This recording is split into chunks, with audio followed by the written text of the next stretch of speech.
გამარჯობა მოგესალმებით ბანო შოუ პირველი იუმორისტული შოუ TV პირველზე. გადაცემის სპონსორია PSP. ყველაფერი რაც თქვენს ჯანმრთელობასა და სილამაზეს სჭირდება. PSP. ჩემი ოჯახის აფთიაქი. ტრადიციულად სოლიდარობას უსხადებ ჩვენი გუნდის წევრ ონისე ცხადაძეს და მას საერთოდ ყველა პატიმარს, ყველას უსურვებ მალე გათავისუფლებას. გადაცემას ვიწყებთ ცენტრალური და ამავდროულად უმძიმესი თემით უდიდესი დარტყმა მიიღო ქართულმა კულტურამ, ძვირფასო მეგობრებო. კულტურის მინისტრმა თიკა რუხაძემ თანამდებობა დატოვა. სამთავრობო მედიები გვარწმუნებენ, რომ საკუთარი გადაწყვეტილებით დატოვა პოსტიო. საკუთარი გადაწყვეტილებით გახდა ავად და დატოვა პოსტიო. მაგრამ გეტყვით როგორ მოხდა. ესე იგი, კულტურის მინისტრმა, რომელიც დილით სახლიდან გამოვიდა, არ იცოდა, რომ 1 საათში გადააყენებდნენ. ისევე როგორც არ იცოდა ირაკლი კობახიძემ, რომ კულტურის მინისტრს 1 საათში გადააყენებდა. ერთი სიტყვით ორივესთვის მოულოდნელი იყო ეს ყველაფერი. თუ კარგად გახსოვთ, მე მინდა შეგახსენოთ თიკა რუხაძის ენერგია და პოტენციალი. თან საკუთარი თავი ასე დაახასიათა მაშინ ადრე. მეო ერთ ღამეშიო 4 სცენარის და 8 პროექტის დაწერა შემიძლიაო. ანუ თანამდებობაზე ყოფნისას 2024 წლის 18 ოქტომბრიდან 2026 წლის 28 ივლისამდე ამ ადამიანს 2592 სცენარი და 5194 პროექტი შეუქმნია. ხო და ამ ქალს 10 წლის საქმე აქვს წინასწარ გაკეთებული და ამიტომ მოხსნეს. აღარ გჭირდება ჩვენო კულტურის მინისტრიო ესეთი ვერსია ჩამომიყალიბდა. თიკა რუხაძე რომ არსად წასვლას არ აპირებდა და დიდი გეგმები ჰქონდა, ამაზე ერთ-ერთი ბოლო ინტერვიუში მან ძალიან ნათლად ისაუბრა. მოდით ნახოს ერთ-ერთი ამონარიდი მისი ინტერვიუდან.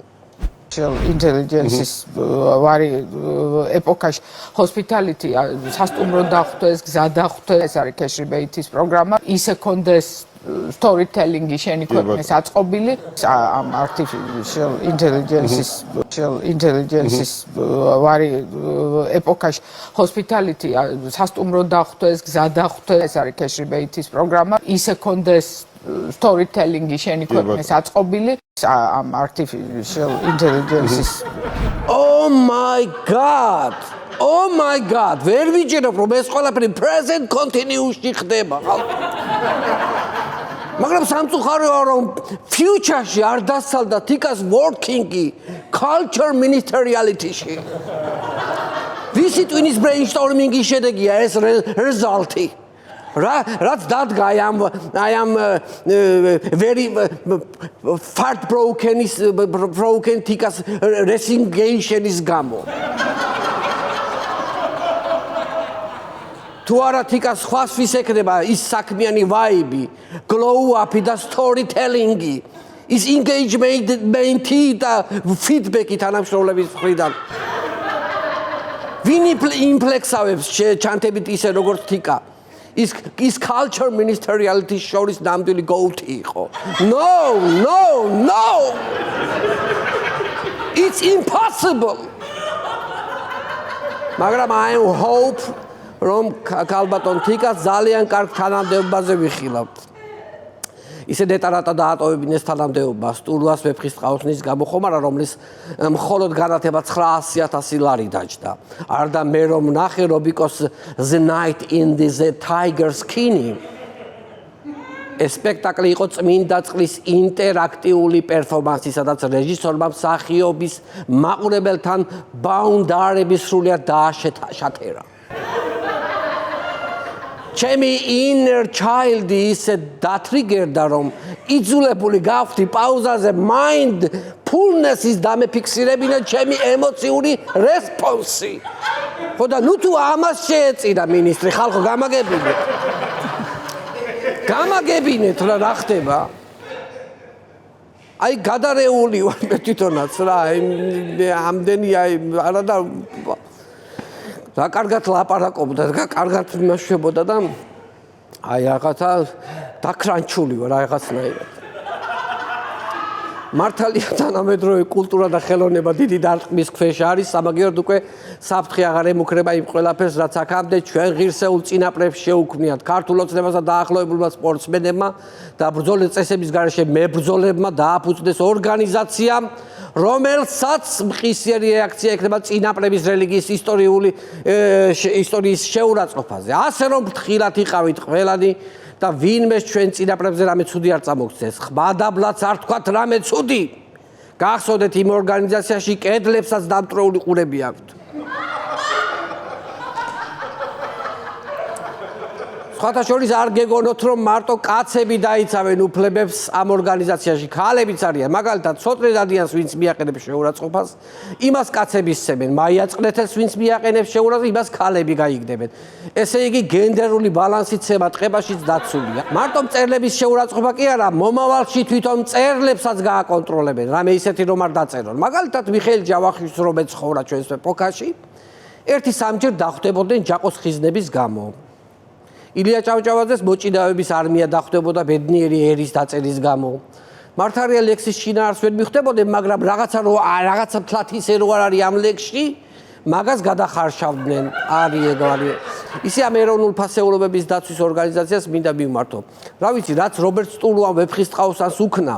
მეტი სიწმინდის შეურაცხყოფა რა გინდათ სხვა ახლა. ფაქტიურად ჩვენ ეროვნულ საგანძულს რა ვიცი, ლანდი გაზდიოდა კაცო. ყველაფერს ხედავდით ახლა ისე რა ვიცი კადრებში არ იყო თლათ ისეთი სიტუაცია რა ვიცი მსგავსი ორგანიზაცია რომ ოპოზიციას შეექმნა ავტომატურად ყველას დაიჭერნენ რადგან მუხლია კონსტიტუციაში დაჯგუფებების შესახებ ერთი სიტყვით აქ მთავარია პოლიტიკურად რომელ მხარეს დგახარ თორემ ამ ქვეყანაში რომ კონსტიტუცია უკვე იუმორისტულ გასართობის ჟანრის წიგნია ეს უკვე მე-14 წელია ვიცით ძალიან კარგად წინაპრების პატივისცემა და დაფასება როგორ უნდა აი ეგ მაგალითი შეგიძლიათ აიღოთ მიხეილ ყაველაშვილისგან. ნახოთ აბონარდი მისი ინტერვიუდან. ვინც არ უნდა ვიყო, მე საქართველოს პრეზიდენტი ვარ და მე ვარ მარადიული საქართველოს ნაწილი და იმ წინაპრების შთამომავალი, რომლებმაც სისხლის და დიდი ბრძოლის ფასად მოიტანა ეს ქვეყანა აქამდე. ესე იგი ყაველაშვილს აქვს აშკარად კომპლექსი იმის რომ არავინ აღიარებს და აი ასეთ სიტყვებს იგონებს რომ წარმოჩინდეს როგორც მთავარ სარდალი წარმოიდგინეთ ხა ცხენზე ამხედრებული ჯარის წინ რომ აი ამ სიტყვებს ამბობს აი ეს სიტყვები რო ეთქვა ხო შეაზანზარებდა ბრძოლის წინ ჩვენ ჯარს თან ჰაბიტუსი თავისაშუალება მაინც ხო იცი ჰაბიტუსი ერთი სიტყვით არასწორ დროს არის დაბადებული ყაველაში არასწორ ეს უნდა დაბადებულიყო მე-12 საუკუნეში და ნიკოფსიდან დალუბანდამდე კი არა კონსტანტინოპოლიდან პეკინამდე გადაჭიმავდა ამ ქვეყანას და ახლა ძირითადად გასვენებებში დადის მხოლოდ და რავი მისალოს ბარათებს უგზავნის დღესასწაულებზე ქალებს და ხალხს და რა ვიცი ძირითადად ეს საქმიანობით არის ამ საქმეებით დაკავებული გადავდივართ შემდეგ თემაზე და მინდა გაჩვენოთ როგორ დგას ტელეკომპანია იმედი ქართველების დაცვის სადარაჯოზე. პროპაგანდისტულმა იდეამ უკვე მერამდენედ ამხილა გარყვნილი დასავლეთი. ნახოთ იმედის ქარდი. მინესოტას სკოლებში 4-დან 10 წლამდე ბავშვებს ტრანსგენდერ თოჯინებს დაურიგებენ. ტელეკომპანია იმედი. ასევე ახლობა მომავალში იგეგმება ტრანსგენდერი სპაიდერმენის და ბისექსუალის პანჩბობის თოჯინების დარიგება. ესეთი ვარიანტია. ასე იწყება ბავშვების გარყნა. დასავლურ გზას თუ გავყვებით, მალე ჩვენს ბავშვებსაც ასეთ რაღაცებს ასწავლიან. მაგალითად, რავი, რომელი არის წუნა და წუნა. რა? არ შეიძლება წუნა და წუნა რო თქვან ჩვენი ერთ დღეს. გეიჩხიქთა ქორწილი. თხა და ზოოფილი გიგო, რა ვიცი, რამდენი შეიძლება ესეთი რაღაცა აქვია შემოგვაჩეჩონ. ისე თოჯინა ყველას ქონია ბავშვობაში და გახსოვთ ვინმეს რომ თოჯინებს რამე გამოკვეთილი ორგანოები ჰქონოდათ. აი, ეგეთი რამე გახსენდებათ, ანუ ტელეკომპანია იმედის აზრით თოჯინებს უნდა ჰქონდეთ კარგად გამოხატული ორგანოები და უნდა ვიცოდეთ რომ ქალი თოჯინა და კაცი თოჯინა. მე არ ვიცი რა დაემართებოდა საქართველოს და როგორ წაგვლეკავდა ევროპა რომ არა ბატონი ბიძინა ივანიშვილი და ქართული ოცნება. ამიტომაც ქართული ოცნების წევრებს საერთო ჩატში ხშირად მოუწოდებენ რომ დააფიქსირონ და ხალხში ახსენონ ბატონ ბიძინას დამსახურება. მოусმინოთ საერთო ჩატში ჩაგდებულ აუდიო შეტყობინობას, რომელიც დიტო სამხარაძეს ეკუთვნის. ნახოთ. სადაც ბიძინა ივანიშვილი არ იქნება და ქართული ოცნება. ეგ ყველამ უნდა გაითავისოს. არ არსებობს ეგეთი საქართველო. იმიტომ ამ კაცმა ყველაფერი გაიღო, ყველაფერი დათმო. თავისი უსაფრთხოება და სიცოცხლე კი არა. მისი შვილების, ცოლის, შვილიშვილების უსაფრთხოება და თუ ამ თემაზე და ბიჭო ქართველები ვარ და არ შეიძლება. აი ძვირფასო მეგობრებო, ეს აუდიო ჩანაწერი როგორ გავრცელდა, იცით? აი ალბათ დიტომ რო ჩააგდო ჩატში ეს voice message-ი. მიაწერა ქვემოთ რომ ყველამ გააზიარეთო და ერთ-ერთმა მოკიდა ხელი პირდაპირ აი ამ voice შეტყობინებას, ხმიან შეტყობინებას და გააზიარა თავის Facebook გვერდზე. განა ეს ინფორმაცია კი არ დაწერა გააზიარა, აი ეს დიტოს ხმიანი აიღო და Facebook-ზე დადო. მოდი ახლა ვნახოთ ამ მესიჯის შემდეგ რა მოხდა და როგორ მონდომებით აზიარებენ ჩინოვნიკები აი ამ მესიჯს. არ არსებობს საქართველოს, სადაც ბიძინა ივანიშვილი და ქართული ოცნება არ იქნება. ჩინოვნიკები შიდა ქართლიდან აი ამ მესიჯს ავრცელებენ. ანუ საჯარო მოხელეები რომ დაწყობილები არიან და დიტო სამხარაძის ნათქვამზე ყველა ერთი და იგივე წერს, რომ ბიძინა არის ყოვლისშემძლე. აი არის მე რომ პირდაპირ მოусმინე, მივხვდი რომ აი საოცარ სიგიჟესთან გვაქვს საქმე. არ ვიცი რა დავარქვე ახლა.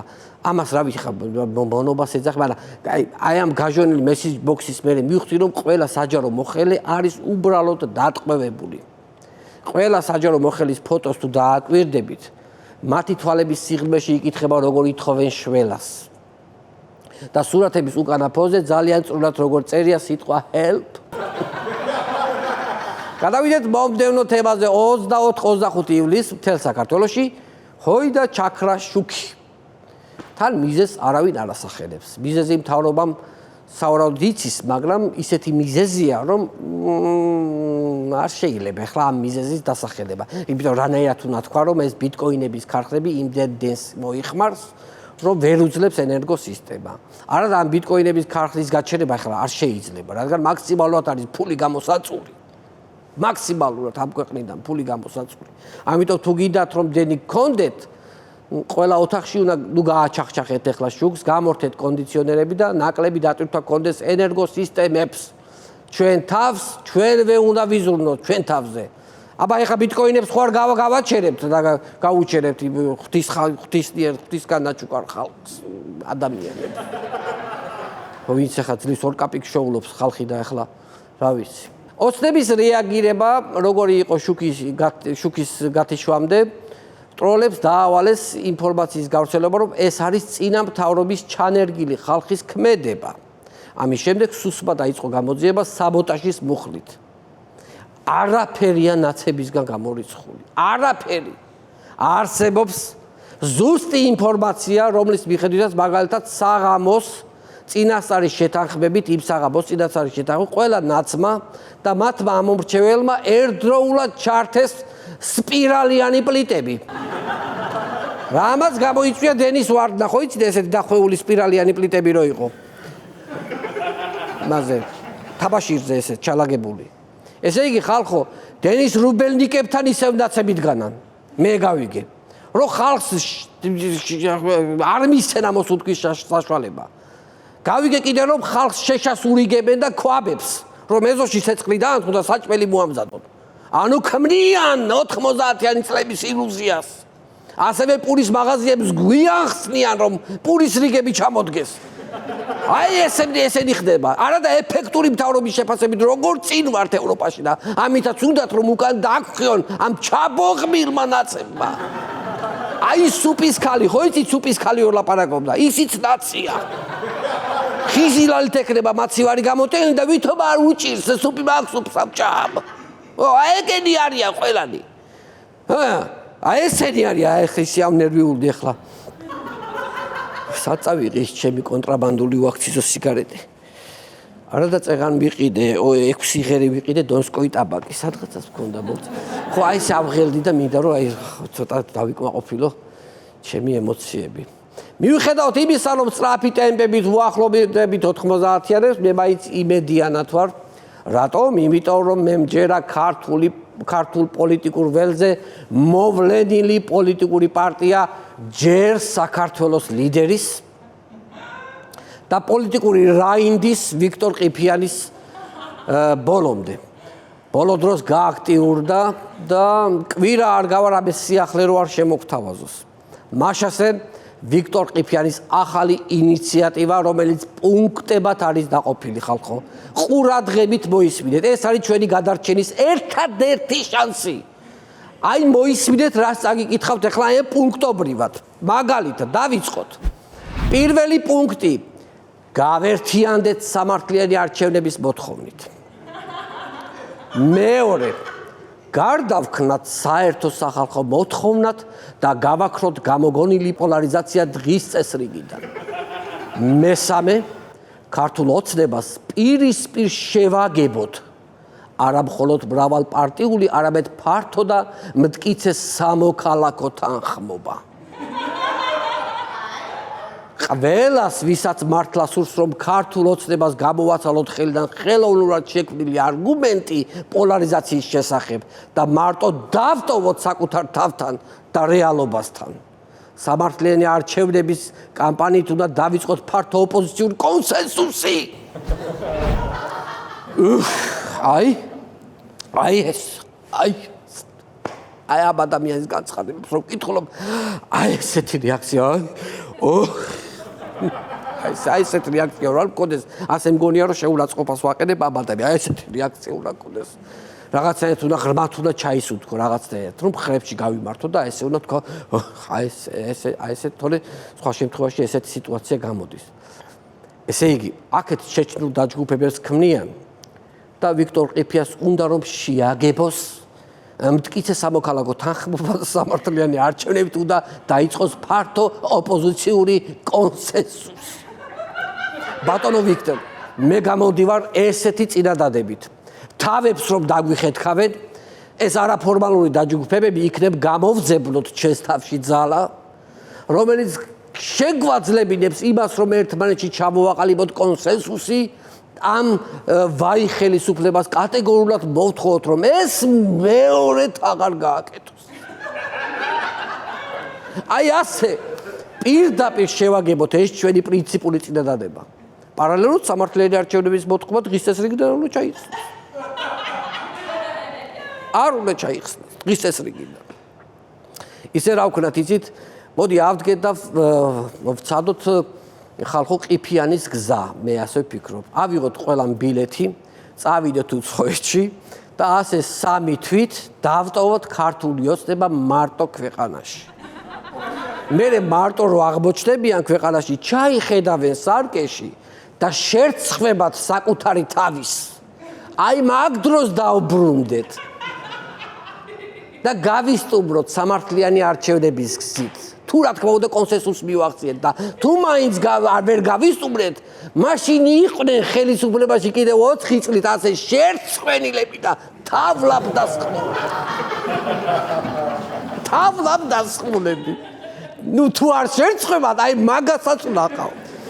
ყოჩაღ ბატონო ვიქტორ, აი ესეთი რაღაცები მოგვაწოდეთ ხშირად, რომ ჩვენც აი მობილიზდეთ, რომ კონსენსუსების მივაღწიოთ, შეთანხმებებს მივაღწიოთ და გავითავისოთ ყველანაირი საინტერესო ვერსიები, რომ გავითავისოთ ამ ხელისუფლების შეცვლის, ოღონდ დემოკრატიული პრინციპების გზით და ზოგადად სამართლიანი არჩევნების დღის წესრიგიდან არ უნდა მოიხსნას. ესე იგი, რაღაცა ჩეჩნური სტილის დაჯგუფებებს აყალიბებენ, აქეთ ოცნება ნელ-ნელა გვაპარებს, რომ საერთოდ არ გვინდა ევროკავშირშიო შალვა პაპუაშვილი, ქვეყანა თავიდან ბოლომდე უკვე გადავარდნილია რუსულ ორბიტაზე, ერთი სიტყვით ყველანაირი პირობაა იმისა, რომ ოპოზიცია მოიკრიბოს ძალები და დაიწყოს ქვეყანაში მასშტაბური აქციები. მაგრამ ეხლა ამ ეტაპისთვის ფიზიკურად შეუძლებელია, რადგან თითქმის ყველა ოპოზიციონერი ლიდერი გასულია დასასვენებლად. თოქ-შოუებშიც ვეღარ დადიან თითქმის ყველა ბუნების წიაღიდან ერთვება ჟურნალისტებს, მაგრამ მე ამას დასვენებად არ ჩავთვლი. მე ვფიქრობ, რომ ეს არის ძალების აღდგენის იძულებითი გასვლები კურორტებზე. რომ სექტემბრიდან გაორმაგებული ენერგიით შეასდანწარონ პოლიტიკური ბრძოლის ველი. ამიტომ დაზაგრულებსაც ვერ მოგვერევიან. ჩვენ დათუთქულ კანებით და შაკალადნის ზაგარებით მოგიღებთ მაინც ბოლოს. ყველას მოგიღებთ ბოლოს. აბა გვაცადეთ ცოტა ხანი. ერთი თვე დარჩა რა, რაღა დარჩა. ერთი თვე რა სექტემბრის 20-ი და ეს სწავლა რო დაიწყება, მე უკვე შევესევით უკვე და დავიწყეთ ჩამოშლა ამ ხელისუფლების. ოღონდ სამართლიანი არჩევნების მოთხოვნა დღის წესრიგიდან არ უნდა მოიცნას. უნდა იყოს დღის წესრიგში, კონსენსუსსაც უნდა მივახციოთ. დიდი მადლობა ძვირფასო მეგობრებო, ეს იყო ჩემი მონოლოგი, იმედია სულ მალე ჩემ შოუს მუსიკალურად გაფორმებს ბენდი თამურ ალეგოიშვილის ხელმძღვანელობით. მადლობთ. გადაცემის სპონსორია PSP. ყველაფერი რაც თქვენს ჯანმრთელობასა და სილამაზეს სჭირდება. PSP. ჩემი ოჯახის აფთიაქი.